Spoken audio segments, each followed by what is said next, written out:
Good morning, everyone. I'm Patrick Elliott. I'm the legal director here at FFRF, and I'll be announcing our next awardee, who will be receiving the Beverly and Richard Hermsen $5,000 Student Activist Award.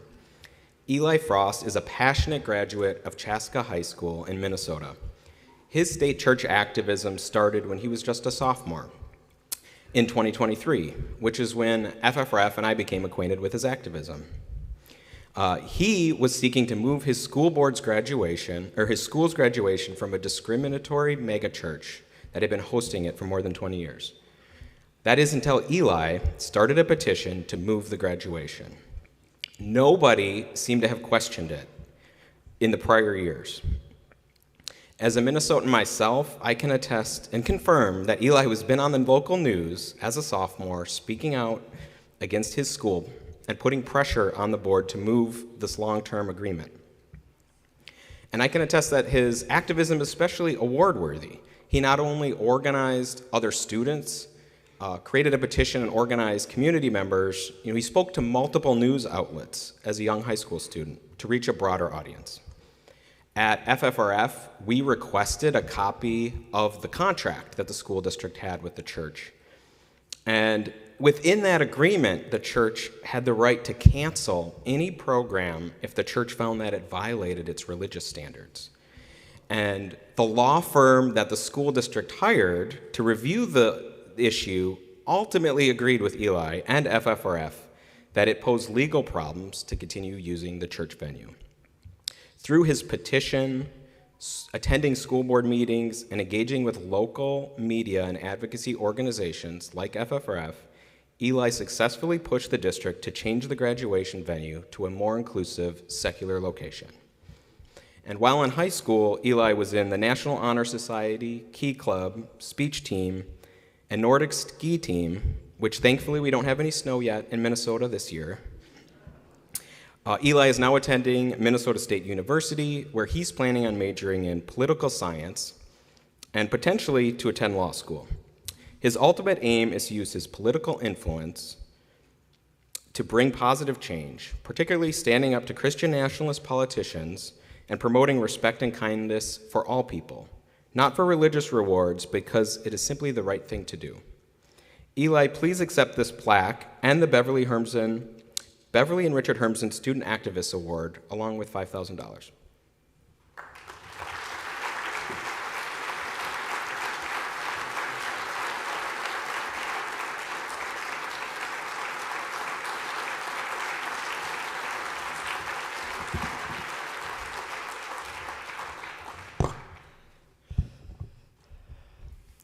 Hello, everyone. My name is Eli Frost. As Patrick mentioned, I am from Chaska, Minnesota. I graduated from Chaska High School in the class of 2025, and I am extremely honored to be here today to be receiving the Beverly and Richard Hermsen Student Activist Award because of my work to change my high school's graduation venue to a secular and non-discriminatory location. A key bit of background about Chaska is that it is one of the last outer suburbs of the Minneapolis-St. Paul area, which is probably all you know about Minnesota. And it is also a very politically polarized community, barely voting for Biden and Harris as well. So this was an interesting activism project to undertake. This is Grace Church, which is in Eden Prairie, Minnesota, and they have hosted graduation for Chaska, or had, since 2004. They had a very regressive view system that did not include many members of the community. And we can see that regressive view system through these quotes from a sermon titled Marriage versus Gay Marriage, in which they state, quote, "Love and tolerance are not synonyms. They are antonyms. Real love requires hatred of what destroys the beloved." And LGBTQ people hijacked the civil rights movement. You cannot equate the color of one person's skin to another person's sin. So, obviously, these quotes show the importance of church-state separation cannot be overstated, and I care deeply about church-state separation and the work that the Freedom from Religion Foundation has done for me, as you'll hear about, and has done for many other people across the country. However, especially as a 10th grader, this was not my main motivation for making this change. It was certainly a large part of it. I have a lot of respect for church-state separation, but the main reason I undertook this project was because these quotes and Grace Church's blatant disregard and disrespect for human beings made me angry. Grace Church does not care about people.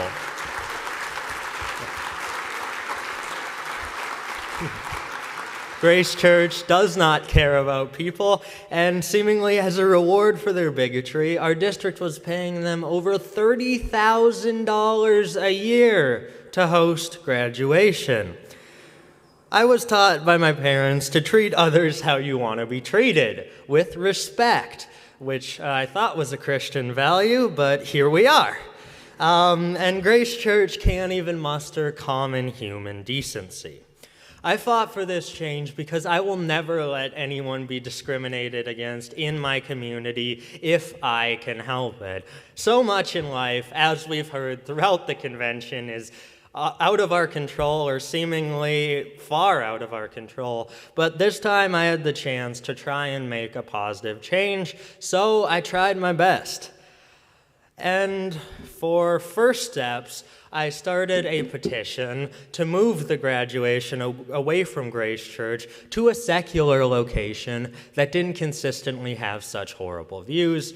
By the time I first spoke at a school board meeting, I had already gathered over 300 signatures from community members, and I also met with the chair and the vice chair of the school board to discuss this issue. I was able to gain traction on my petition by utilizing community Facebook groups such as Chaska Underground and Chaska Uncensored to help post the link to my petition, explain why I was undertaking this project, and also just gain more signatures. I also used my personal social media accounts to spread the petition to my friends and to my broader school community. It wasn't just in my community, though, as a big part of my work was outreach, as Patrick mentioned, with local and statewide news. I conducted several interviews over this process, with the first one being with our now closed local paper, the Chaska Herald, and after that I also gave interviews to Minnesota statewide news outlets such as KARE 11, Fox 9, and the Star Tribune. In all of these interviews, I tried to stay very consistent about my view that graduation should be moved away from Grace Church because of the fact that it was not a secular venue and that it discriminated against LGBTQ community. This process also helped me spread my petition further, as these news sites would post the stories on their social medias, and I could respond in the comments with a link to my petition, which was very helpful for spreading said petition. I also contacted about a dozen political TikTokers, and I know I'm not exactly in the demographic for TikTok here, so short video sharing platform. And these were about my efforts to change the graduation venue, and to my surprise, there were a few accounts that were willing to share my petition and help me with this. And the fact that these literal strangers, these are people I have not met online, were willing to share this petition just meant the world to me. And these videos were actually extremely effective, kind of to my surprise as well, by gaining over tens of thousands of views and 5,300 likes combined. And this helped catapult my petition to over 2,700 signatures by the time the district made a decision.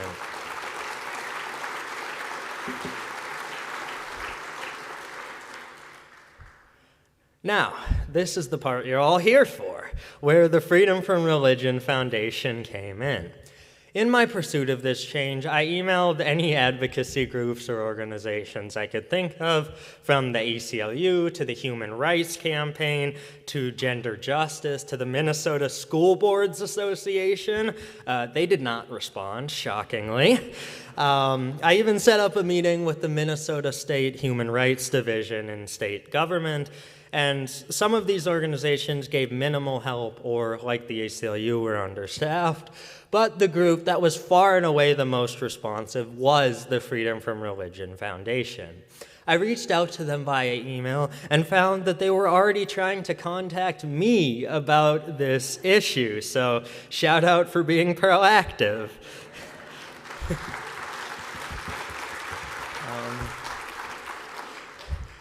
And they sent a letter to my school district explaining that holding graduation at Grace Church was unconstitutional and that they were willing to sue on my behalf if necessary. And I just want to say this scholarship is far beyond anything this organization was obligated to do for me, and I'm extremely grateful to be able to accept this award to start my education into political science at Minnesota State University, Mankato. So I'm very grateful.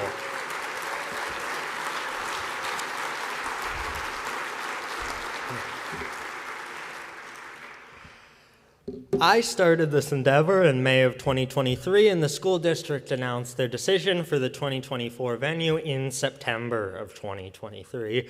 I remember this moment very fondly because it was when I found out that graduation would be moving to the Target Center. I was on the way home from school when my mom sent me an email that the district would soon be announcing the move, and the amount of euphoria that I felt when I got home from school, let's just say I haven't matched it quite yet.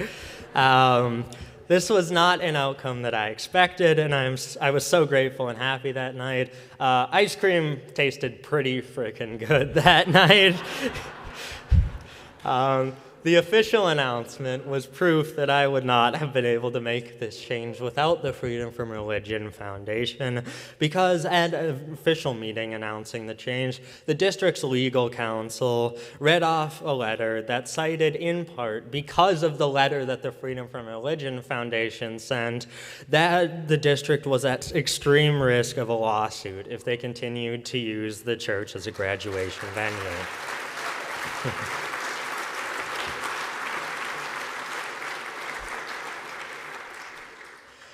And so you might think that's the end of it, and quite honestly, I was kind of hoping it was.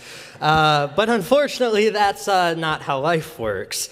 So this was very exciting and very positive news, and it lasted most of the year until a very unexpected caveat showed up: the Minnesota Timberwolves.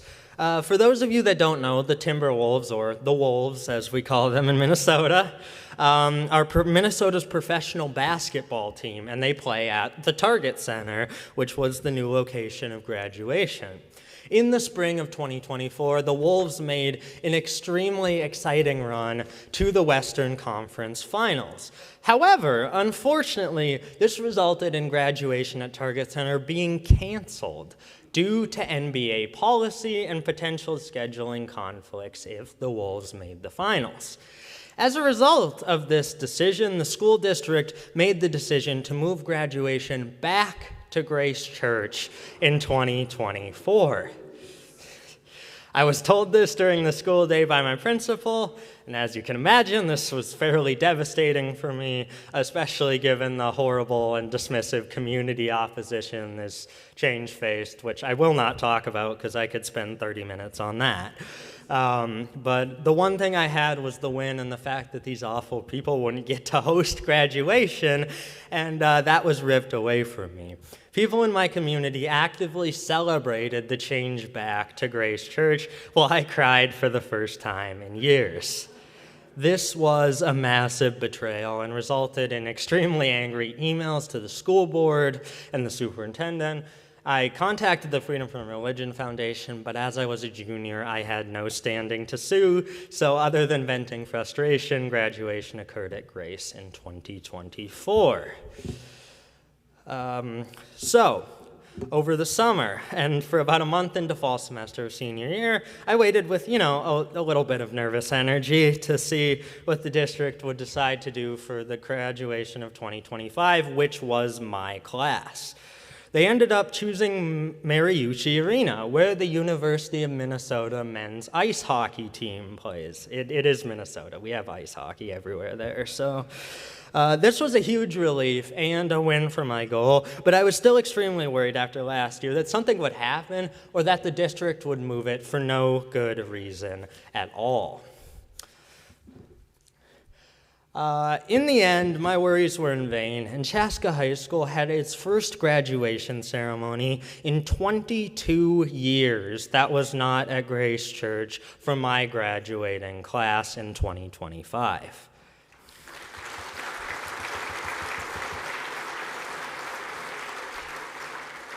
Walking that stage was a pretty incredible feeling, and just being able to soak in the atmosphere of Mariucci. I mean, the last time we went somewhere else, I was -5, so kind of a big deal. I felt like I was on top of the world, as I'm sure you can imagine, and this was a change that, once again, would not have been possible without the Freedom from Religion Foundation. So I want to once again thank everyone who's a part of this great organization as an employee, a volunteer, or a member. All of you here have made a massive difference in my life and helped save, and I do use the word save, me and over 700 other students from a Grace Church graduation in 2025 and hopefully beyond. I would specifically like to thank your co-president, Annie, and Patrick, the legal director, for their direct communication with me. They were absolutely lovely to work with. And I know there was likely numerous other people involved in the drafting of the letter the district sent to me, so I'm grateful for them as well. I would also like to thank one of my classmates who, because of the current political scene, will remain unnamed, who advocated very fiercely alongside me and was a key part of this entire process. Finally, I would like to once again thank Beverly and Richard Hermsen for endowing this scholarship and for allowing me to be honored with it. I'm just blown away that I'm even here right now. And last but not least, of course, I would like to thank my family. My mom, who's here today, she's back there a couple rows, she's recording.